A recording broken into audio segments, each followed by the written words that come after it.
glance, but the only one I can see reads, "Oil?" He has transitioned now and says something about Hezbollah's interference in regional stability, and I accidentally snort. He stops suddenly and fixes me in his steely eyes. They're piercing, almost like a bird's, and I wish he would stop looking at me again. To break the tension, I say, "Oh, I've spent some time with Hezbollah."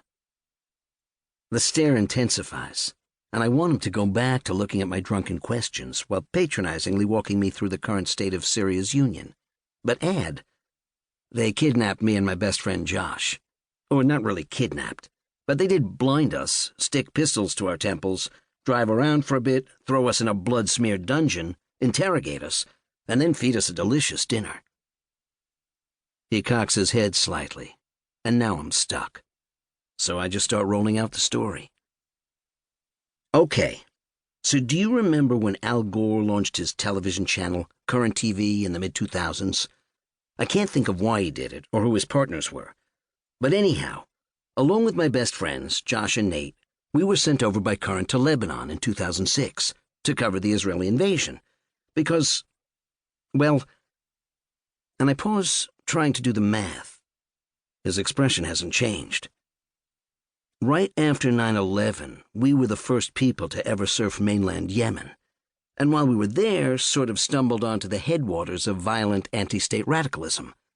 Oh wait, we found that the second time we were in Yemen, riding motorcycles through Osama bin Laden's ancestral village, which we were only doing to get to India and this madrasa where that ideology had metastasized, but got all screwed up because Josh saved me from a life spent trying to be famous, and decided we needed to kidnap a monkey in Bombay and take it to Pakistan first. Or not to kidnap, but somehow procure a monkey in Bombay and take it to Pakistan, because in Pakistan he would be truly revered and live a better life. But, sorry, that was right after Lebanon. My mouth kept moving, and the words kept coming out, even though they all sound patently ridiculous, even to me, even though I lived them. Like, what the hell was Al Gore thinking when he launched a premium cable network channel in the mid-2000s? Especially one built off user-generated content. Hadn't he foreseen the internet and/or invented it? In any case, a producer at Current had read some of our adventure stories, reached out and asked us if we'd consider doing a bit for them, possibly a series or host a segment. Pods is what they called them, and they were basically YouTube videos for cable television before YouTube videos existed. Tensions between Hezbollah and Israel had just started to flare, with Hezbollah snagging 2 Israeli soldiers and Israel threatening full-scale invasion. We told him that the only thing we were interested in was the impending war. They agreed at once, and Josh and I were thrilled because we had signed a development deal at Fremantle Media the year before, as they had also wanted to make a show about our adventures, partying with terrorists, etc. But things had taken a very ugly turn, and devolved into a show about us going to Timbuktu in order to discover new musical acts. We gave them an ultimatum. Either let us go and cover a real war, or let us out of our deal, which seemed a fine scenario, all things considered, and it worked like a charm.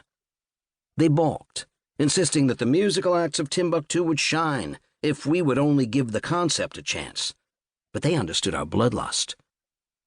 We recruited our other best friend, Nate, who had just finished his master's degree at American University of Beirut in political studies, and found ourselves on an airplane to Amman, Jordan, just 2 weeks later, right after Israeli bombs had rendered Beirut International useless. So we found a cab driver in Amman who agreed to drive us into Syria. I continued to tell the general. Then we headed over the border to Beirut, even though the border had been totally bombed out. But the driver started to get cold feet as we got farther and farther away from Amman, because he said our giant, shiny Mylar surfboard coffin strapped to the cab's roof would look like missiles or something nasty to the Israeli jets that were running around the clock sorties. Now General David Petraeus is really staring at me. Going all the way back to Yemen, Bombay, and Amman to get to the damned Hezbollah kidnapping story was misguided in retrospect. But as I was thinking about it again, why had we brought surfboards with us in the first place? I mean, obviously to surf. But the war happened in the summer, and the Mediterranean that laps Lebanon's coastline is as flat as a pancake from late spring to late autumn.